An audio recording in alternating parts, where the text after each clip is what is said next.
Bonjour Hélène Balazar. Bonjour. Vous êtes chercheuse au CEREMA. Vous venez de publier Agir en démocratie aux éditions de l'Atelier.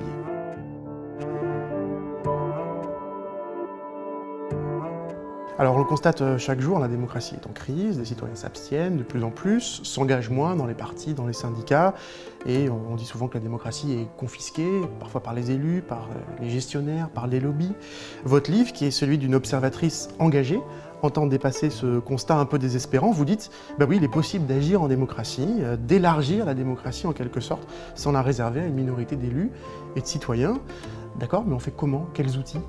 Eh bien, il y a plein d'outils en fait, et c'est ça, j'essaye de ne pas restreindre, il n'y a pas de solution miracle, de solution magique à la crise de la démocratie, et c'est souvent ça qui nous freine en fait pour agir, parce qu'on attend d'avoir trouvé la solution miracle, et donc ça c'est un de mes propos, de dire, voilà, il ne faut pas s'attendre à un idéal, la démocratie c'est pas un idéal, c'est une quête permanente.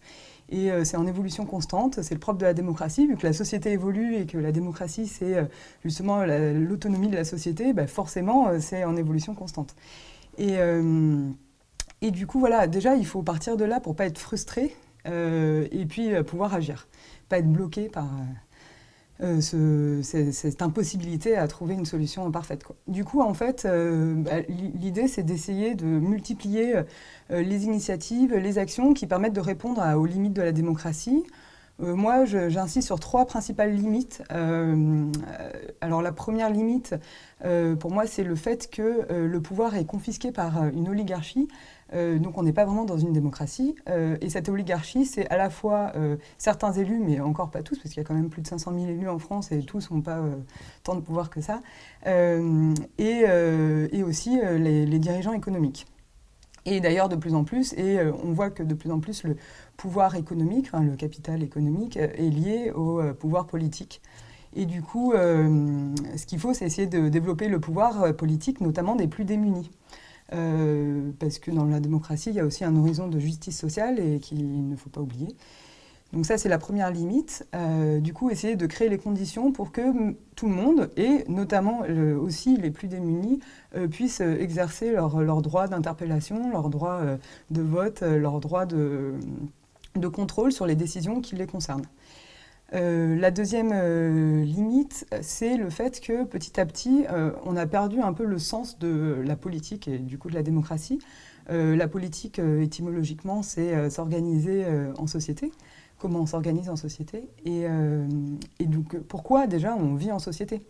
On vit en société parce que ça facilite la vie, et aussi parce que c'est source de bonheur, de bien-être.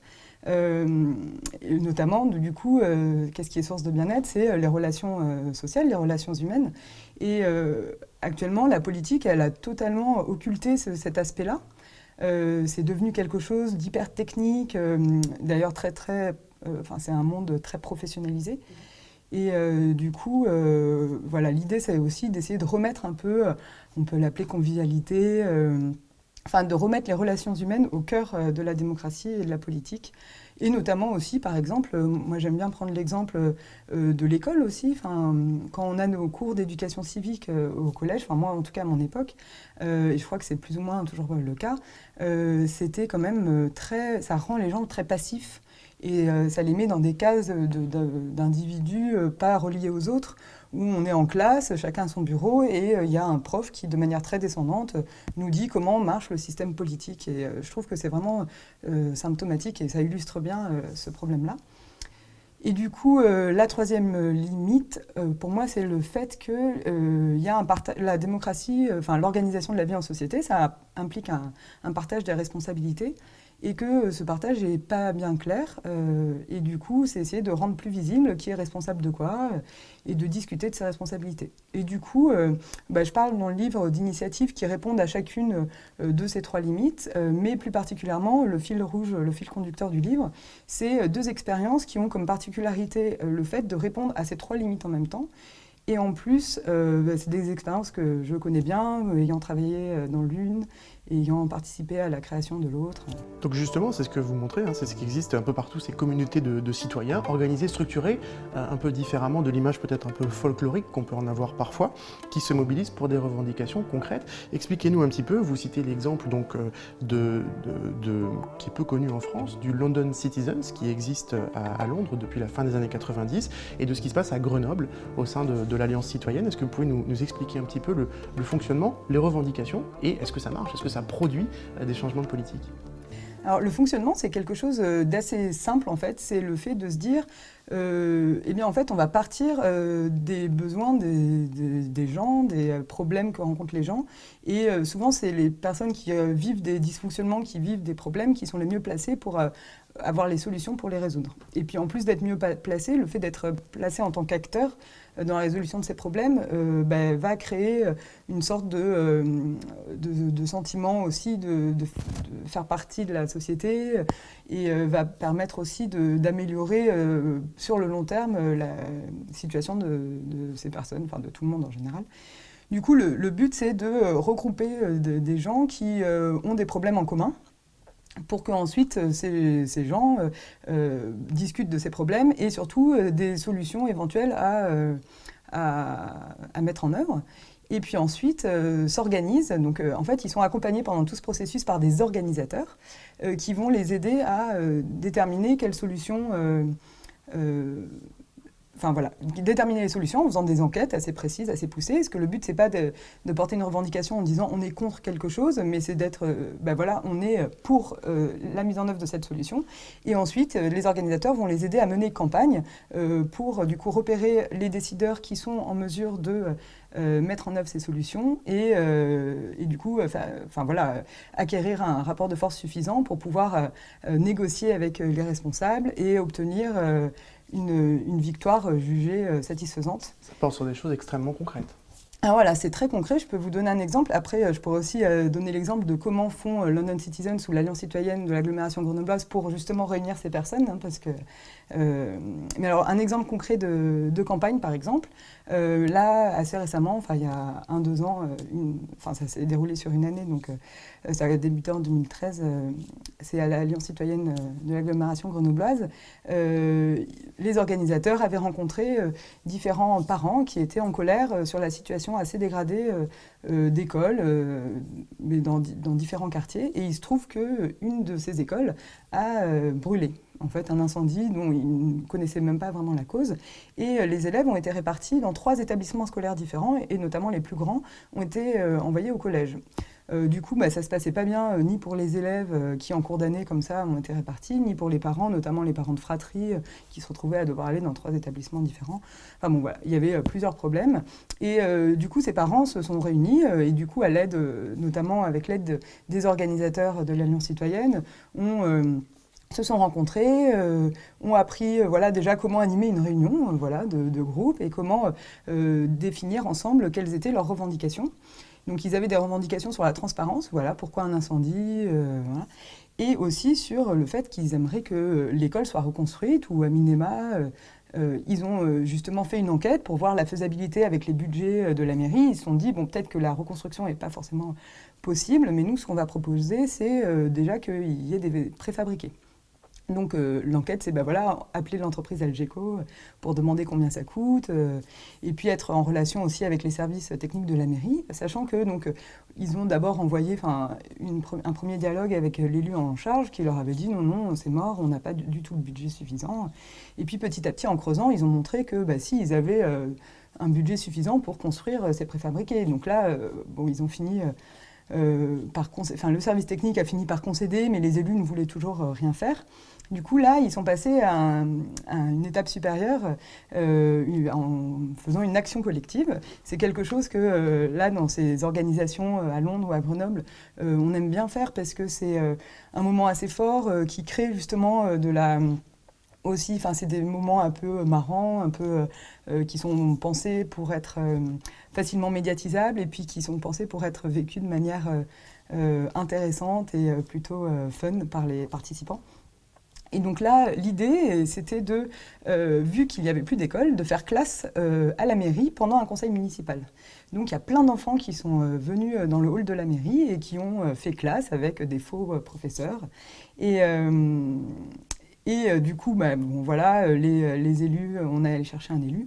Puis l'élu, au début, a dit non, mais c'est quoi cette manipulation de jeunes enfants voilà, il pensait vraiment que c'était pas quelque chose qui était pensé par les personnes concernées, donc les enfants, les parents. Et donc ils interpellent un des enfants en leur disant mais vous savez pourquoi vous êtes là?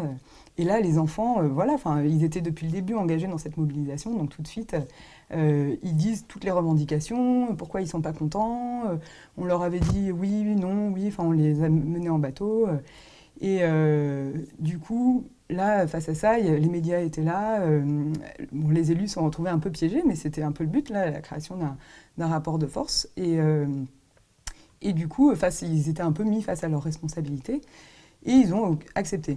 Et alors, il se trouve que le happy end, c'est qu'en plus, ils ont finalement, au dernier moment, décidé de reconstruire l'école. Donc, les élèves ne sont même pas rentrés dans des Algeco.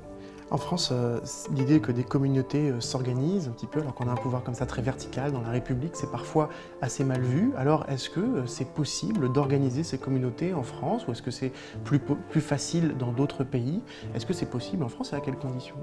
Vous faites bien de me poser la question, parce que justement, j'avais dit précédemment que je voulais repréciser justement ces communautés. Quand j'ai dit le but, c'est d'essayer de mettre ensemble des personnes qui ont un même problème. Donc là, London Citizens et l'Alliance citoyenne de Grenoble, elles s'appuient sur un modèle d'organisation qui s'appelle en anglais Community Organizing, puisque c'est un modèle qui vient des États-Unis, mais qui finalement ressemble à ce qu'on peut déjà faire ailleurs, sans appeler ça community organizing, organisation d'une communauté. En fait, le but, c'est d'essayer de regrouper différents groupes collectifs, parce que les Anglais aiment bien utiliser le terme community, qui est beaucoup plus commun qu'en français.